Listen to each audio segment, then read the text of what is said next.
نحمده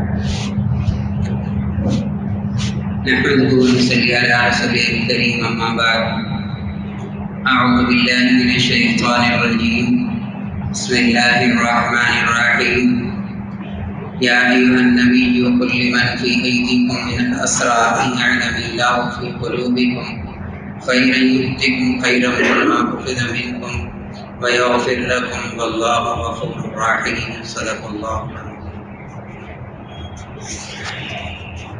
محترم سامعین کرام، السلام علیکم ورحمۃ اللہ وبرکاتہ۔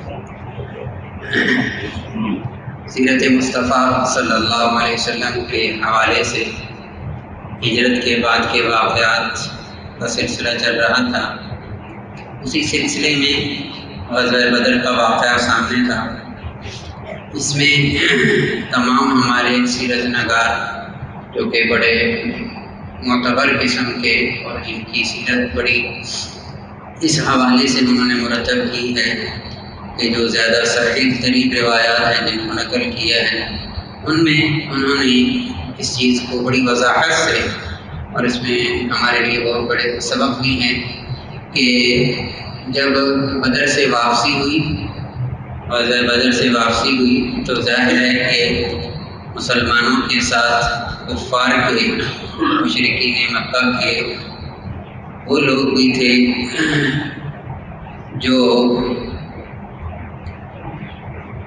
قید ہو کے آ رہے تھے۔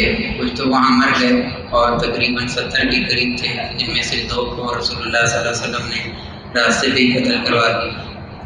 باقی جو بچے وہ مدینہ منورہ آئے تو رسول اللہ صلی اللہ علیہ وسلم نے ان کو بھی تقسیم کیا تھا، 2-2 3-3 4-4 کر کے صحابہ کو دے دیا کہ ان کا خیر استوصوا بالاسارى خیرا۔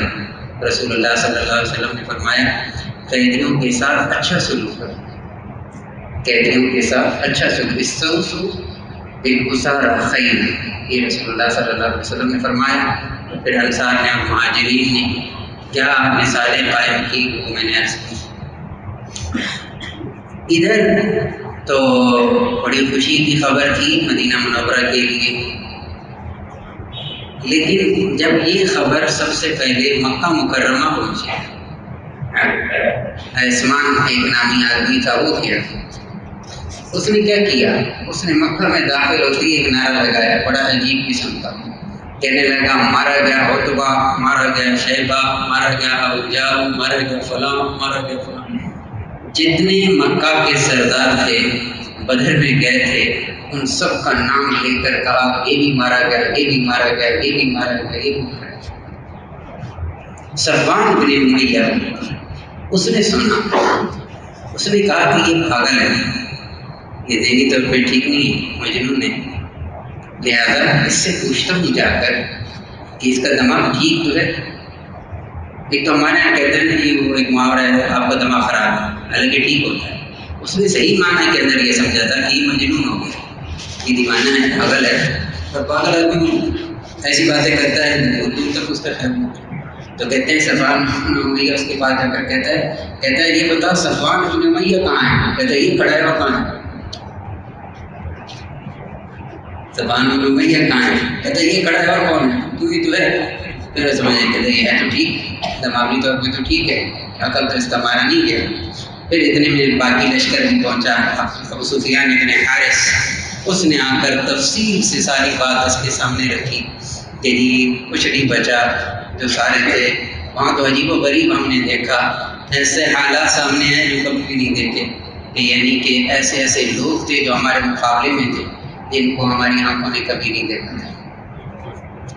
یہاں ایک واقعہ لکھا ہے کہ ابو لہب نے جب یہ شریک نہیں ہوا تھا، اس نے عاص بن وائل کو بھیجا تھا اپنی جگہ، بدر میں نہیں گیا، تو اس نے جب واقعہ پورا سنا نا بدر کا تو طیش میں آ گیا، اور طیش میں آ کر حضرت عباس رضی اللہ تعالیٰ عنہ کے ایک غلام تھے وہ سنا رہے تھے، تو ان کو مارا۔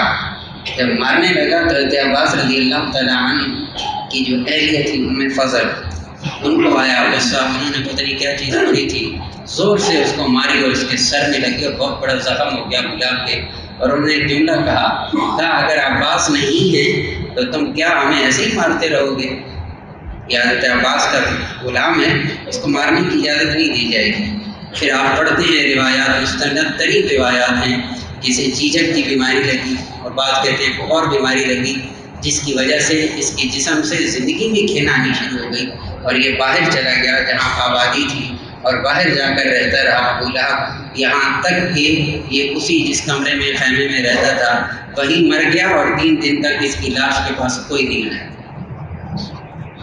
اللہ رب العزت نے قرآن مجید ایسے نہیں نازل کیا تبت یدا ابی لہب وتب، تبت یدا دونوں کے ہاتھ ہلاک ہوئے، اسی نے کہا تھا رسول اللہ صلی اللہ علیہ وسلم۔ پھر ان کے بیٹوں کو کسی نے آر دلائی کہ تمہارا باپ ہے وہ پڑا ہوا 3 دن ہو گئے، اس کی بدبو آ رہی ہے، اس کا کچھ کرو۔ کہتے ہیں لکڑیوں سے پھر ایک گڑھا کھودا گیا، لکڑیوں سے جیسے کسی جانور کو دھکیل دیا جاتا ہے اس طرح ڈال دیا گیا اس کو اس کے اندر، تو وہ بھی بڑا تحش ہے۔ اب ادھر تو یہ ماجرا ہوا، اب وہاں یہ پتہ چلا کہ مکہ مکرمہ کے اندر کہ رسول اللہ صلی اللہ علیہ وسلم نے اعلان کیا ہے کہ آپ پیسے لے کر آؤ، تقریباً 1000 درہم سے لے کر 4000 درہم تک فدیہ رکھا گیا کہ یہ پیسے جتنی رقم لے کر آؤ گے اپنے اپنے قیدی چھڑا کے لے جاؤ۔ ابو سفیان نے کہا کہ ہم نہیں کریں گے، ہم اپنے قیدیوں کو ایسے نہیں چھڑائیں گے بلکہ کسی اور طریقے سے چھڑائیں گے، ہم نے نہیں۔ لیکن مکہ کے اندر کوئی جو لوگ جن کے قریبی عزیز تھے انہوں نے پیسہ اکٹھا کیا، چھپ کر گئے اور چھڑانا شروع کر دیا، پہلے ایک کہہ کر شروع ہو گئے۔ 2-3 واقعے بڑے دلچسپ بھی ہیں، ایمان افروز بھی ہیں، خاص طور پر حضرت عباس رضی اللہ تعالیٰ عنہ کا واقعہ، آپ کے چچا بھی ہیں، اور ان کو جن صحابی نے گرفتار کیا تھا، پکڑا تھا، وہ بھی بڑا عجیب واقعہ لکھا ہے، بڑا صحیح مستند واقعہ ہے کہ رسول اللہ صلی اللہ علیہ وسلم نے ان صحابی سے پوچھا کہ حضرت عباس رضی اللہ تعالیٰ عنہ جن کا قد بہت بڑا تھا اور ماشاءاللہ طاقتور بھی تھے، تو جن صحابی نے ان کو پکڑا تھا ایک تو وہ نحیف الجسم تھے، بالکل پتلے پتلے، بالکل ہلکا، اور دوسرا قد بھی ان کا بہت چھوٹا تھا۔ تو رسول اللہ صلی اللہ علیہ وسلم ان کو دیکھتے تھے اور پوچھتے تھے کہ تم نے گرفتار کیسے کیا، ان کو پکڑا کیسے، حالانکہ یہ تو کوئی بنتا ہی نہیں ہے۔ کہنے لگے یا رسول اللہ، جنہوں نے میری مدد کی جس آدمی نے، اس کو پھر نہ میں نے پہلے دیکھا کبھی نہ بعد میں دیکھا۔ تو رسول اللہ صلی اللہ علیہ وسلم نے فرمایا وہ ملک کریم، وہ ایک باعزت فرشتہ تھا جس نے تیری مدد کی ہے۔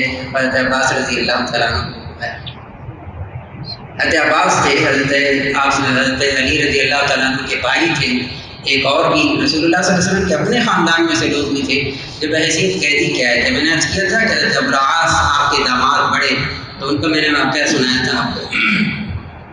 حضرت عباس رضی اللہ تعالیٰ عنہ کے بارے میں انصار نے کہا، سفارش کی، کہنے لگے یا رسول اللہ، یہ حضرت عباس جو ہیں یہ ہمارے بھانجے ہیں، لہذا ہم بغیر فدیے کے ان کو رہا کرتے۔ یہ کیسے بھانجے تھے؟ حضرت عبد المطلب جناب ان کے والد، ان کی اہلیہ وہ مدینہ منورہ انصار سے تھی، اس لیے انہوں نے اپنی اس خاتون کی وجہ سے کہا یہ ہمارے خاندان میں سے ہیں، ہمارے بھانجے ہیں رشتے میں، حالانکہ یہ بھی کہہ سکتے تھے آپ کے چچا ہیں، ہمارے کو آزاد کر دیں، یہ نہیں کہا انصار نے وہ لفظ نہیں بولا جس سے رسول اللہ صلی اللہ علیہ وسلم پر احسان ہوتا تھا، وہ لفظ بھی نہیں بولا۔ کیا کمال ادب ہے، یہ کمال ادب ہے۔ کہا یا رسول اللہ، حضرت عباس کو ہم آزاد کر دیتے، کیوں؟ یہ ہمارے بھانجے لگتے ہیں، اس لیے ہم ان کو آزاد کر دیتے ہیں۔ رسول اللہ صلی اللہ علیہ وسلم فرمایا کہ نہیں، بلکہ باقیوں کا جو فدیہ رکھا تھا اس سے زیادہ فدیہ حضرت عباس کا رکھا ہے۔ تاریخ کے اندر یہ بات موجود ہے، جتنے قیدی تھے سب سے زیادہ جن کا فدیہ ادا کیا گیا وہ حضرت عباس آپ کے چچا جان تھے۔ حضرت عباس رضی اللہ تعالیٰ عنہ خود فرماتے ہیں کہ میں 20 درہم کے قریب وہاں سے لے کر چلا تھا مال اپنے پاس، تو جب پکڑے گئے تو وہ 20 درہم بھی لے لیے گئے، مال غنیمت میں شامل کر دیے گئے۔ حضرت عباس کی رائے یہ تھی کہ یا رسول اللہ ان 20 درہموں کو شامل کر لیا جائے اور باقی جو رقم بنتی ہے پھر فدیے کی باقی بھی دے دوں گا، ان کو فدیے میں شامل ہے۔ آپ نے فرمایا کہ نہیں، وہ فدیے میں شامل نہیں ہوگا، وہ تو مال غنیمت میں چلا گیا، آپ کے لیے فدیہ الگ سے ہوگا۔ کیا سمجھ میں آتا ہے؟ سمجھ میں یہ آتا ہے کہ ایک مساوات اس ریاست مدینہ کے اندر ہے، ایک عدل کا نظام آ رہا ہے ایسا کہ رسول اللہ صلی اللہ علیہ وسلم کے چچا ہوں، آپ کے چچا زاد آئی ہوں، سب کے ساتھ آپ نے وہ سلوک فرمایا جو باقیوں کے ساتھ کیا، اس میں کچھ نہیں کیا۔ حضرت عباس کہنے لگے یا رسول اللہ ہمارے پاس تو اور مال ہی نہیں، ہمارے پاس تو اور مال ہی نہیں۔ تو رسول اللہ صلی اللہ علیہ وسلم نے فرمایا غور کیجئے گا، آپ نے فرمایا وہ جو آپ کی بیوی فضل نے اور آپ نے اپنے چچا سے کہہ رہے ہیں وہ جو گھر کے اندر وہ پیسے جمع کر کے وہ چھپائے ہیں ان کا کیا کرنا ہے، ان کا کیا کرنا ہے؟ کہنے لگے یا رسول اللہ وہ تو میرے اور اس کے علاوہ تو پتہ ہی نہیں تھا کسی، آپ کو کیسے پتہ چلا؟ حضرت فضل اور انہوں نے بلکہ چھپانے کی جو وجہ لکھی ہے وہ یہ لکھی تھی، اپنی بیوی سے کہہ رہے تھے عباس میں جا رہا ہوں بدر کے لیے، اگر میں وہاں پر مارا جاؤں قتل ہو جاؤں تو یہ پھر میرے بچوں بھی کے کام آ جائے گا مال، اور یہ تمہارے کام آ جائے گا، فی الحال اسے چھپا دیتے ہیں۔ تو رسول اللہ صلی اللہ علیہ وسلم نے فرمایا وہ جو مال چھپا کر آئے ہو وہ فدیے میں کیوں نہیں دیتے، وہ دو فدیے میں۔ یا رسول اللہ آپ کو کس نے بتایا؟ کہا مجھے میرے اللہ نے بتایا، اور کس نے بتایا؟ چنانچہ حضرت عباس رضی اللہ تعالیٰ عنہ کا فدیہ بھی ادا کیا گیا اور خوب ادا کیا گیا، پھر ان کو آزاد کیا گیا۔ حضرت عباس رضی اللہ تعالیٰ عنہ کا قد ماشاءاللہ بہت بڑا تھا، جیسے میں نے عرض کیا، یہاں تک آتا ہے کہ مدینہ منورہ میں اس وقت ان کے قد کے برابر کوئی بھی نہیں تھا سوائے عبداللہ ابن ابی منافق کے، ان کا قد تھا، اور ضرورت یہ پیش آئی تھی کہ ان کو ضرورت تھی حضرت عباس رضی اللہ تعالیٰ عنہ کو جسم پر کپڑا پہننے کی، تو کہتے ہیں کہ اس نے عبداللہ ابن ابی نے اپنا کرتا دے دیا۔ یہ میں قصہ کیوں سنا رہا ہوں؟ ایک خاص وجہ سے اس نے کرتا دے دیا، کس کو؟ رسول اللہ صلی اللہ علیہ وسلم کے چچا کو، آپ نے پہن لیا کیونکہ ناپ کا وہی تھا۔ جب یہ ابن ابی عبداللہ ابن ابی منافق مر رہا ہے، رئیس المنافقین مدینہ منورہ کے اندر، اور اس کی وصیت تھی بڑی عجیب، کیا کہ میرا کفن بنے تو رسول اللہ صلی اللہ علیہ وسلم کی قمیص بنے، اور جب میرا جنازہ پڑھا جائے تو رسول اللہ صلی اللہ علیہ وسلم نماز جنازہ پڑھائیں، باوجود اس کے کہ یہ منافق تھا۔ رسول اللہ صلی اللہ علیہ وسلم کی خدمت میں اس کا بیٹا حاضر ہو کر گیا، رسول اللہ باپ کی وصیت ہے، آپ نے کرتا دے دیا اپنا، آئیے لے جاؤ۔ اس پر ہمارے محدثین نے یہ بات لکھی ہے کہ یہ رسول اللہ صلی اللہ علیہ وسلم نے دنیا کے اندر وہ بدلہ اتارا ہے جو رسول اللہ صلی اللہ علیہ وسلم کے چچا کے اوپر یہ احسان کر کے جاتا ہے، اس لیے نہیں دے دیا تھا کہ یہ بچ جائے گا، اس کی بخشش ہو جائے گی، یہ ہوگا۔ تو محدثین نے لکھا یہ اصل میں بدلہ تھا اس بات کا جو رسول اللہ صلی اللہ علیہ وسلم کے چچا پر بطور احسان کے اتنے کوئی جا رہا تھا، کل قیامت کے دن یہ نہ کہہ سکے کہ میں نے رسول اللہ صلی اللہ علیہ وسلم کے چچا پہ اتنا بڑا احسان کیا ہے، کہا یہ احسان ہی اللہ کے رسول صلی اللہ علیہ وسلم نے دنیا میں بتایا۔ اسی طرح نوفل ابن حارث یہ بھی ایک قیدی تھے، جب کہنے آئے کہنے یا رسول اللہ میرے پاس کوئی چیز نہیں ہے، تو آپ نے فرمایا جب تم آ رہے تھے بدر کے اندر تو جدہ کے اندر تم نے 1000 نیزہ چھپا کے رکھا ہے، وہ کس کے لیے رکھا ہے؟ یا رسول اللہ وہ تمہیں اکیلا ہی تھا، کسی کو نہیں بتایا تھا، چھپا کر آیا ہے، وہی مسلمان ہو، وہی مسلمان ہو۔ عمیر ابن وہب جمعی اس نے عجیب کام کیا، صحابی رسول ہے یہ، مکہ میں تھے تو انہوں نے اس کا صفوان ابن امیہ کے ساتھ دوستی بھی تھی اور آپس میں رہتے بھی تھے۔ صفوان حتیم کے پاس بیٹھا تھا خانہ کعبہ کے پاس، تو یہ عمیر ابن وہب گیا اور اس کے پاس کہنے لگا کہ یار زندگی کا مزہ ختم ہو گیا، سردار سارے مرے، فلاں بھی مر گیا، فلاں بھی مر گیا، فلاں بھی مر گیا، مزہ نہیں آ رہا زندگی کا، کیا کریں؟ عمیر نے ایک بات کی صفوان ابن امیہ کو، کہنے لگا اگر میرے اوپر قرض نہ ہوتا، نمبر 1، نمبر 2 اگر مجھے اپنی بیوی بچوں کا خوف نہ ہوتا کہ ان کو پیچھے کیا کروں گا ان کا، تو میں ابھی جاتا نعوذ باللہ من ذالک اعوذ باللہ رسول اللہ صلی اللہ علیہ وسلم کو معاذ اللہ قتل کر کے آتا ہوں، کوئی شہید کر کے۔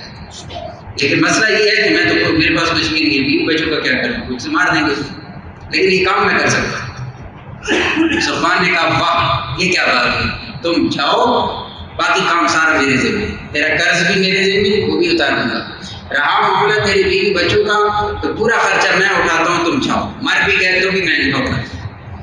تو کہتے عمیر بن وہب نے کیا کیا، تلوار کو تیز کیا اور خوب اس کے اوپر زہر لگایا، اونٹ لیا، سوار ہوا، مدینہ منورہ پہنچا۔ جو ہی مدینہ منورہ پہنچا، مسجد نبوی کے دروازے کے سامنے اس نے اپنا اونٹ باندھا، اور باندھنے کے بعد جب یہ جانے لگا، سیدنا عمر بن خطاب رضی اللہ تعالیٰ عنہ آ گئے۔ انہوں نے دیکھا تو پہچان گئے، کیا فراست تھی ان لوگوں کی، کہا یہ کس نظریے سے یہ آیا ہے۔ حضرت عمر رضی اللہ تعالیٰ عنہ نے جاتے ساتھ اس کی تلوار کو پکڑ لیا، کہا نہیں جانے دوں گا۔ کیوں آیا؟ کہا میں اپنے قیدیوں کو چھڑانا ہے۔ کہا قیدیوں کو چھڑانے کے لیے آیا، تلوار کی کیا ضرورت تھی، قیدی چھڑانے ہیں۔ تو کہتے ہیں اس نے تلوار اپنے ہاتھ میں پکڑی ہوتی ہے، عمر نے آگے سے پکڑ لیا، کھینچ کر رسول اللہ صلی اللہ علیہ وسلم کی خدمت میں لایا۔ کہنے لگے یا رسول اللہ اس کی نیت صحیح نہیں لگتی۔ آپ نے پوچھا عمر کیوں آئے؟ کہنے لگے یا رسول اللہ میرے کچھ رشتہ دار قیدی ہیں، ان کو چھڑانے کے لیے آیا ہوں۔ آپ نے فرمایا تم سچ کہہ رہے ہو؟ کہنے لگے یا رسول اللہ یہی اور کس لیے؟ سبحان اللہ، کیا ہمیں اللہ نے رسول دیے تھے صلی اللہ علیہ وسلم۔ آپ نے فرمایا مدینہ منورہ میں بیٹھ کر رسول اللہ صلی اللہ علیہ وسلم عمیر بن وہب کو کہہ رہے ہیں کہ تم نے اور صفوان نے حتیم کے پاس بیٹھ کر کیا طے کیا تھا؟ یہ تمہارا یہ وہ دور انٹرنیٹ کا دور نہیں تھا، ہمیں اللہ نے ایسے رسول دیے تھے صلی اللہ علیہ وسلم۔ کاش ہمیں یہ سمجھ میں آ جائے، کاش ہمیں سمجھ میں آ جائے، ایسی ہستی پر کیوں نہ جان قربان کرنے کو جی چاہے۔ میں ایک چھوٹی سی بات عرض کر کے اپنی بات کو ختم کرتا ہوں۔ عشق مصطفیٰ رسول اللہ صلی اللہ علیہ وسلم سے محبت یہ بالکل کامل ایمان کے لیے شرط ہے، لیکن یاد رکھنا اس عشق کو، اس حب مصطفیٰ صلی اللہ علیہ وسلم کو جیسے صحابہ نے سمجھا ہے، یہ امت کا یہ طبقہ جب تک نہیں سمجھے گا وہ محبت حاصل نہیں ہو سکے۔ کوئی ایک سنت کسی صحابی نے نہیں چھوڑی، کوئی ایک سنت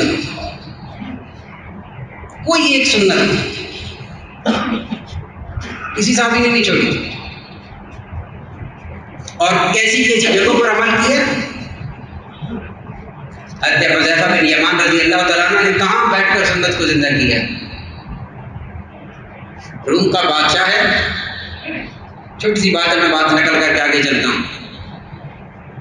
دسترخوان لگا، کھانا کھانے بیٹھے، لقمہ حضرت حذیفہ بن یمان کے ہاتھ سے گرتا ہے، آپ اس لقمے کو اٹھاتے ہیں، صاف کر کے کھا لیتے ہیں، اور اس وقت ان کے ساتھ ایک بیٹھے تھے، کہنے لگے یہ کیا کر رہے ہو؟ اس وقت کی سپر پاور طاقت کے سامنے بیٹھ کر یہ کیسی حرکت کر رہے ہو؟ ایسا نہیں کرنا چاہیے، یہ لوگ کیا کہیں گے؟ یہ لوگ کیا کہیں گے کہ مسلمان ایسے بد تہذیب ہیں؟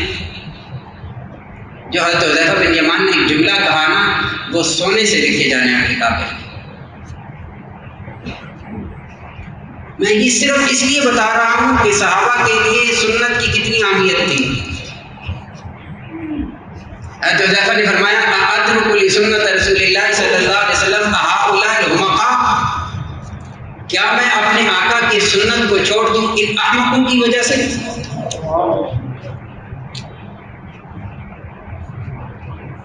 میں بحیثیت ایک مسلمان کے ایک ایسے ملک میں بستا ہوں جسے اسلامی جمہوریہ پاکستان کہتے ہیں، میں ایسے علاقے میں بستا ہوں جو سارا مسلمانوں کا ہے، میرا گھرانہ مسلمان، میں خود مسلمان، میرا آس پاس مسلمان، میں رہتا مسلمانوں میں ہوں، پھر سنت کو چھوڑتا ہوں؟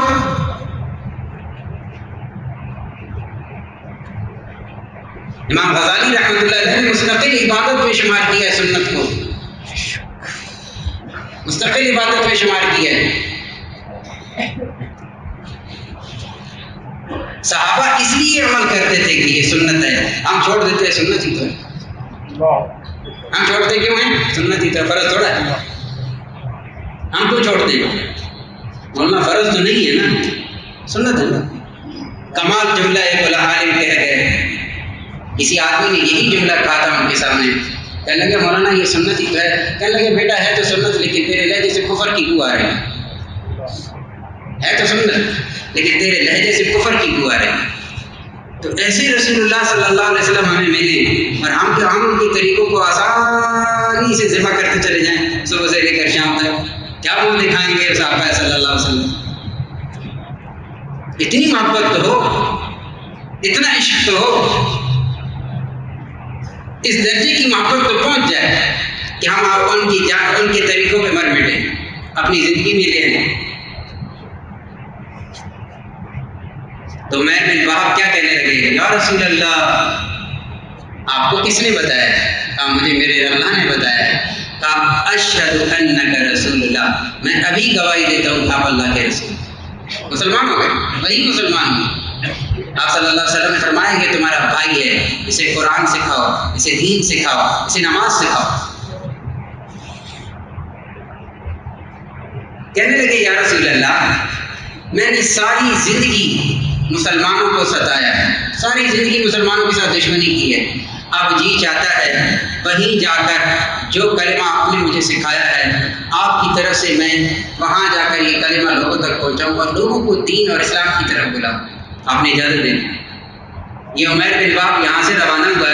روایات میں آتا ہے کہ صفوان بن امیہ مکہ کی گلیوں میں اعلان کرتا پھر رہا تھا، کہنے لگا کہ کچھ دیر گزرنے کو باقی ہے، ایسی خوشخبری سناؤں گا بدر کے سارے زخم دل جاؤ. وہاں یہ اعلان کر رہا تھا اور جو ہی یہ پہنچے عمیر بن وہب اور انہوں نے جاتے ساتھ اپنے اسلام کا اعلان کیا تو صفوان ابن امیہ کے تو تصور میں بھی نہیں تھا کہ یہ ہو جائے گا. اور ایسا آپ بگولا ہوا، کہنے لگا کہ اب آئندہ کے لیے میں تجھ سے کوئی بات نہیں کروں گا، جو معاہدہ کیا تھا تیرے ساتھ وہ بھی ختم، آئندہ کے لیے تجھے کوئی نفع نہیں پہنچاؤں گا، آج سے میرا کٹا آپ سے. اور باقاعدہ طور پر عمیر بن وہب رضی اللہ تعالیٰ عنہ نے اسلام کی دعوت میں شروع کر دی. یہ واقعات، یہ ساری کی ساری سیرت ہمیں یہ اس بات کا بطور یاد دہانی کراتی ہے کہ ہماری اصل کیا ہے. ہم اصل ہے محمد رسول اللہ صلی اللہ علیہ وسلم کے امتی، آپ صلی اللہ علیہ وسلم کے ماننے والے. ہماری نجات کی تب اور اسی وقت ممکن ہے جب ہم ان کی اتباع کریں. اللہ تعالیٰ ہمیں سمجھ نصیب فرمائے. آخر دعوانا